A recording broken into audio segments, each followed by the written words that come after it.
What is a masternode? A masternode is a strong server on a blockchain that enables special features for its users and investors.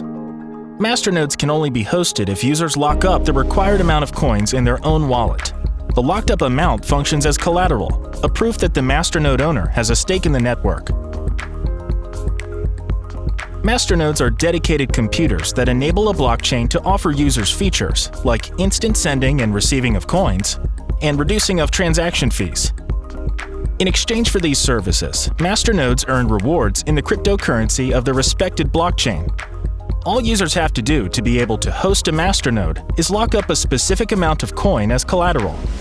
As long as this collateral stays locked and the masternode server is online, users receive a stable, passive income in crypto. It is good to know that by investing in a masternode, users contribute to the security of the blockchain and indirectly to their own investment. Running a masternode is eco-friendly. You don't need a supercomputer to mine rewards, and everyone can set up a masternode. If you found this video informative, please like and share this video and subscribe to the channel. New to cryptocurrency? Learn about masternodes, staking, NFT, mining, and much more. You can find the links in the description.